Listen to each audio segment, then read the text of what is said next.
Alright fellas, based on all the emails I got about this challenge lock from Flywheel, I figured we go ahead and let him jump to the head of the line today.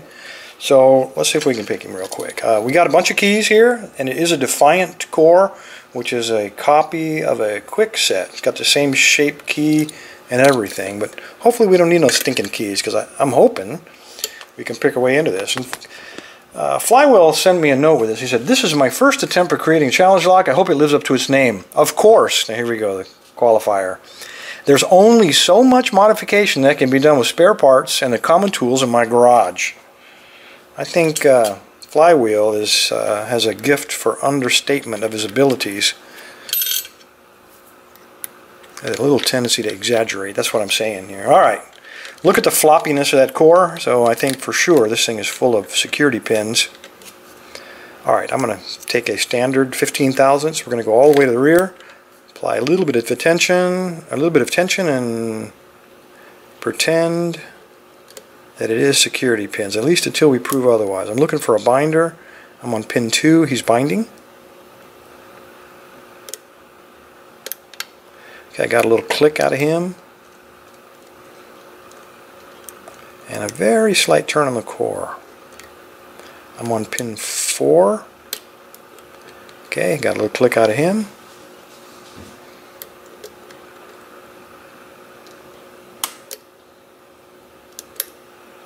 Okay, pin 2 again. Got another click. So definitely we're looking at least 1 or 2 serrateds. There is a lot of crunchiness in there.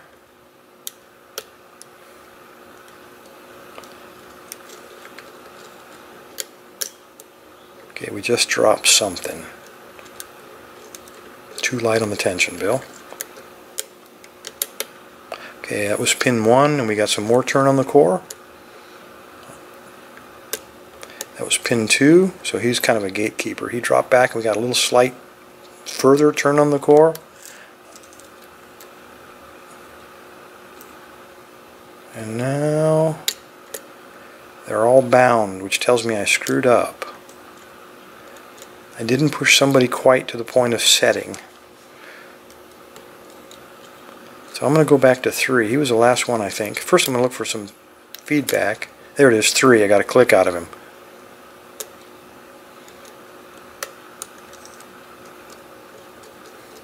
I got a good fault set going. Aren't you guys glad Flywheel doesn't have access to real tools and he has to work with the constraints of his garage?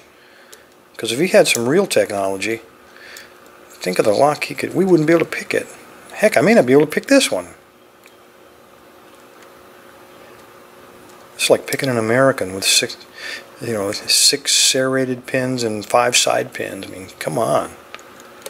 A Defiant should not be this hard. I hope you guys are Defiant are taking some notes. You ought to call up Flywheel and get some tips.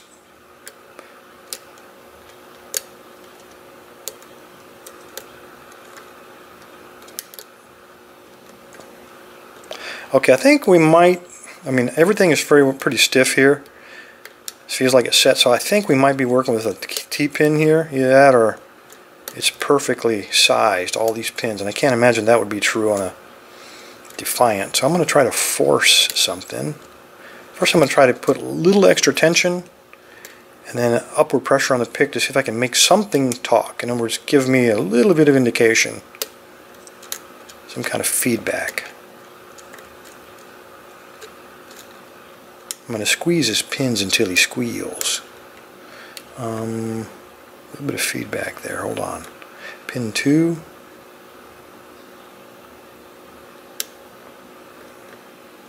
That might be me pushing up against the warding. Okay, I'm on pin 3. He feels like he dropped back down.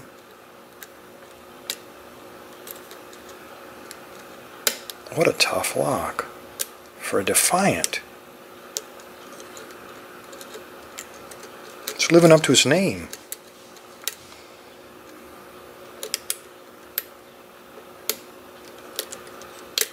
Alright, that was pin 2. We got a very deep fault set now. Pin 3 gave me some good feedback. Got a good click on him. Still. And there we go. Alright. Made in the garage. My goodness. Let's go ahead and open this thing up. And then I guess we'll look at that key. But first let's open it up. Let's keep those keys there until such time as we need them. Alright, so let's take this off. Flywheel, what a great job. Don't send me any medicos that you've improved, please.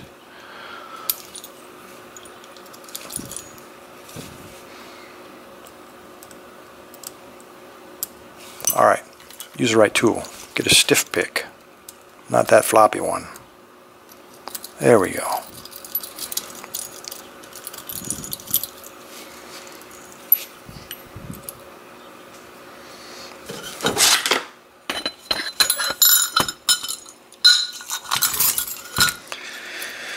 Alright, so we've turned them upside down.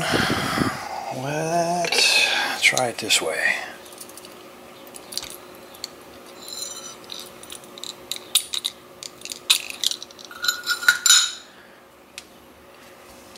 Okay, make sure this is all framed up.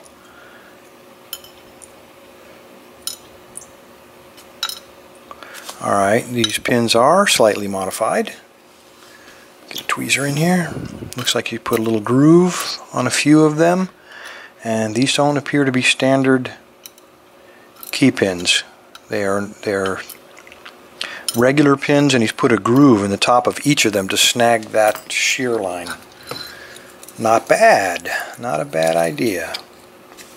Let's see what other kind of devilish stuff you got in here. Oh my God, what an awesome looking pin. Handmade. All these, that one's handmade. This one's another handmade serrated. Nice, deep, very sharp. Another one serration though. I don't even know what to call that one, fellas. That is a unique pin.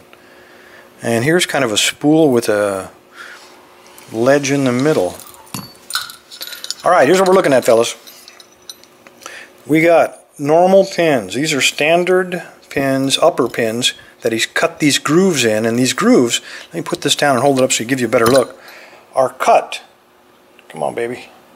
So that they will snag on the slightly smaller diameter, designed to snag up there on that shear line. And then we've got these other evil looking pins, and I'll go by one.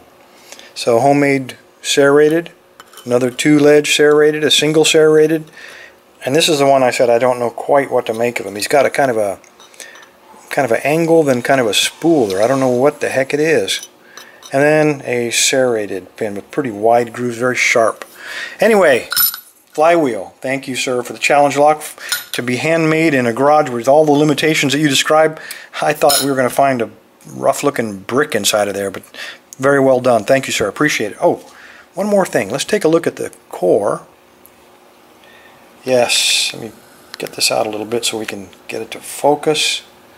And I noticed it out of the picture there, but it looks like we have two of the cores that are threaded. Make it even nastier. There you go. Anyway, thanks for your time. Stay safe, gentlemen. Stay legal.